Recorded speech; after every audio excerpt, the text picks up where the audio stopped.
Our goals. Definitely have your pens ready, guys. It's something that you need to write down. When I say write down, and definitely have it. I hope you got sticky notes, because you're probably going to, I call them parking lot questions. So park your questions, and then we'll get to them at the end, but you're probably going to have some questions for me, because I'm about to step on something you told me. So, here we go. All these nice purses in here. Yeah. About to step on some toes. All right. Step on mine. So, so number one, something we're going to take away from this. We're going to learn concepts, steps you can take to help develop a financial plan. Discover tools and tips you can use for money management and set financial goals, and make a commitment to implement at least one idea you hear from today. I got a quote right there. By failing to prepare, you are preparing to fail. Benjamin Franklin. I'm going to get somebody to read that one more time. By failing to prepare, you are preparing to fail. Okay, so that's a strong statement. And for everyone that's in here tonight, that tells me that your financial goals mean a lot to you. Your money means a lot to you, where you spend it. That means a lot to you. So if you don't get nothing out of it, then I don't know what to tell you. You're just gonna fail. Hey, one thing about you, don't know about me, I keep it real. That's it. All right, so take an inventory. Number one question, and feel free to write this down if you want to. How is your overall financial health? What are your spending habits? What are your saving habits? Yeah, I might step on the toe. So, how are your overall financial health? What are your spending habits? And what are your saving goals? Like anytime in life, preparation and planning is the key to reaching your goals. Do any of you play sports? Or musical instrument? What about enjoying cooking? No women in here like to cook. So you probably learned. So good. I'm glad you like to cook. So you probably learned that to be successful with any of these endeavors, you need to have plans and follow through on it. The same goes for managing your money. If you want to meet your financial goals, it really helps to have a plan. Okay? We have 3 goals for our time together today. First, we'll walk you through the steps and provide tools you can use to help you develop a financial plan. Second, we'll provide some ideas and tips that we'll find helpful in managing money, so you can develop more control over your financial situation. And finally, we'll suggest that each one of you choose one idea that you hear today and commit to putting it together, putting it into action in your own life. So let's move forward. The first step in gaining control of your finances is to take a look at your financial health. Much like you go to a doctor and you're asked to fill out a form, right? First thing they do, fill out a form. Something that really gets on my nerves, really, really bad, is y'all come to the bank and you're going to tell me what you're going to get put in. Ain't I'm the financial expert. I need to be asking you questions on what you put. Well, my friend got put into this. Well, you and your friend in the same predicament. No. So when you go to the doctor, they ask everyone to fill out a form. Your health issues and your health may be two different things. So that's why they ask to fill out a form. So please, when you go into, not your institution, when you go into Wells Fargo, don't tell me what I'm going to put you in, okay? We got a whole thing put together, for real. We got a whole thing put together to ask you several questions to determine what you need at that present moment. So trust me. Another thing that kills me, try to get them over to talk to Wells Fargo. Oh, I've been with my bank forever. Cool. Next thing I ask you, do you know your banker? No. You don't know your banker name? No. Can you call somebody at your financial institution at any given moment and speak to them and they tell you everything, how much money you got in your account? Any of y'all have that? One person, 2, 3, cool, 4, 5. Some of y'all may be lying, I feel it. But anyway, we'll go with it. I'm just playing. But anyway, I've been with my bank so long. The second thing that I ask them is, Do you know your bank? The third thing I ask, what has your bank did for you lately? Next thing I ask, Wells Fargo, I have researched so many banks, and not just because I work for Wells Fargo, but I would say this about Wells Fargo if I didn't work for them. They're the only banking institution that I know that really reach out versus wait on their customers to come in. Everywhere you go, you see Wells Fargo. We be Alabama State, AUM, at your job, Big Lots, the hospitals. We be everywhere because we reach out to our community versus waiting for you to come in. That's why Wells Fargo is so great. That's why we're in 42, 43 different states. That's why. All right, so let's move on a little bit. Determine your net worth. Anybody know what net worth is? So create a personal balance sheet. All right, assets are what you own. The liability is what you owe. And your net worth is your assets minus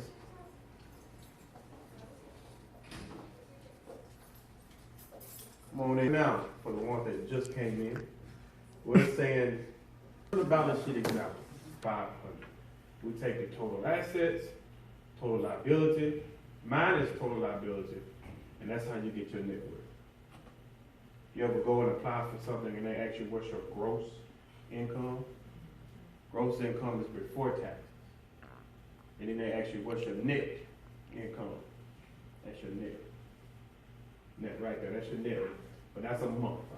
Gross annual, net annual. This is your month. So what's your grossly month income? What's your net income? So we have that. Everybody got this? Yes. Cool. The only reason I'm getting you to write this down, these sheets did not come in for me on time. So I would have had these here for you guys. So I do apologize.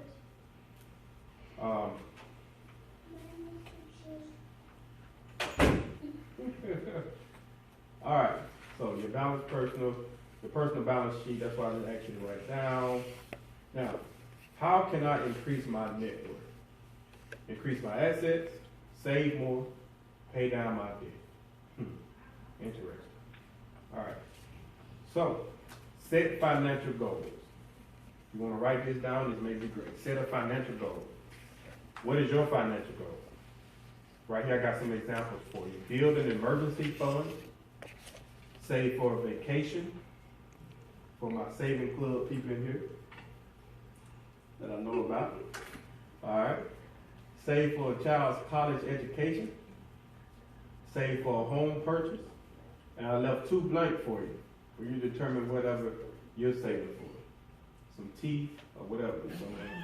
Whatever you save, whatever you're saving for. Some people are saving for teeth. Mine fall out, they just go. All right. Anybody write this down? Can I move forward? Speak now. Speak now. All right, cool. Financial goals was important to me. Boom. What I just gave you. Budget toolkit. Right now, I want you to take it and I want you to fold it and only worry about this side right here. Right now. Fold it and only look at this side. What's your name, sweetie? You. Louis? Yeah. Chantel. Done. That's the date. Now, the next column you see is the amount of money I will need is. Now you know this now, so nobody else knows this. I plan to, by this date, the amount of money I will need is. So, the next column says financial goals. I plan to increase my net worth by blank, And here's how I plan to do it. So, example of that, do I get a second job? Okay? I'm just going to stick right there with that second job. So a little bit down the line on this thing here, I'm going to step on your toes. Okay? So, number 2, it says, here are my other financial goals.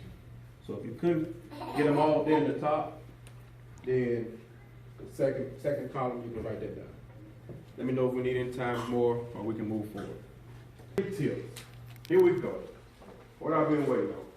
All right, number 1. Obtain a buy-in from family. What do I mean by that?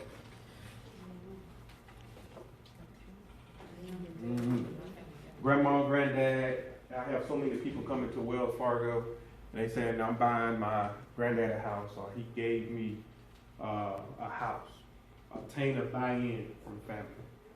So many people, I don't want that. It's way down there. I don't want that. It's this and that. Well, you grab it. It ain't no mortgage payment on it. Your grandma, your grandfather has set the way for you, and you need to go do that. Get the house, and if you don't want to stay in the house, rent the house out. I don't want to. No, I don't want to do none of that kind of stuff. Gets on my nerve. Yes, sweetie. Which is a fantastic thing to do.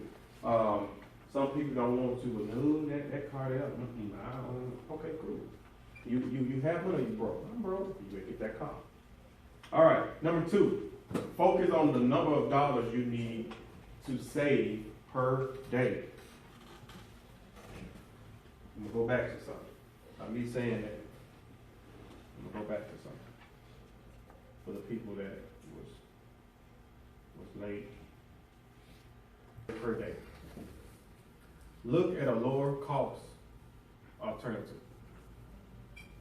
Number 4, shop around for the best interest rate. Play now. If you play now and don't get serious, you're gonna pay for it later. But if you pay now while you're young, energized, you can get it, you can go, you can play later. So when you're 66, the latest and greatest syndrome. Number 1, iPhone 7 came out. Everybody want to get the iPhone 7. Why? Well, there's nothing wrong with your iPhone 6 Plus. and I'm telling y'all, and if y'all haven't learned anything from me today, this is how the corporate world is killing you. They know how to do it. They're very smart. But the people that are doing it to you, it's rich as all get. And we don't get it, and we don't understand it, we don't learn it. Got a Note 5 computer, somebody asked me, you gonna get a Note 7, John? No, I'm not going to get the Note 7. The only way you will get to get the Note 7, an upgrade got to be put in place. Amen. I don't know how much I have to spend. I live paycheck to paycheck. I come up short when the big bills are due. Cool. Go back, somebody write that down.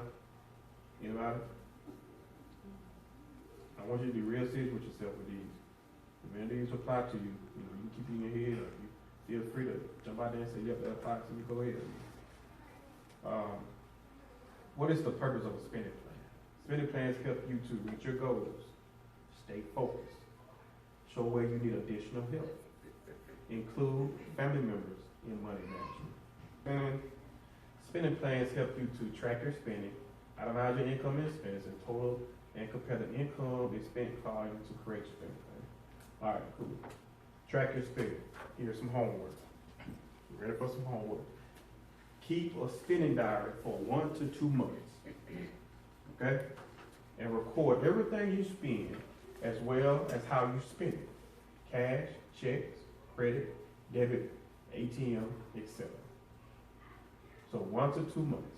In the top left column, money income after taxes. Now, you're not going to do this now because you're probably going to have to go home and do this. It's going to take some time to be thought out. So, income, salary, expenses that refer to your spending diary to put each expense in the proper category. Just talk about that. Total and compare your income and expense to create your spending plan. You want to think about this too hard and get too into it with whatever. Don't get too detailed with your spending plan. Set aside money each pay period to cover large expenses that are my variable expenses in line? What are my budget busters? What are my expenses? Are any of my expenses out of control? When I make my plan surplus by year's end? Long-term effort. Consider today. Where do I stand right now? Where do I want to be 1 year from today? Where do I want to be 5 years from today?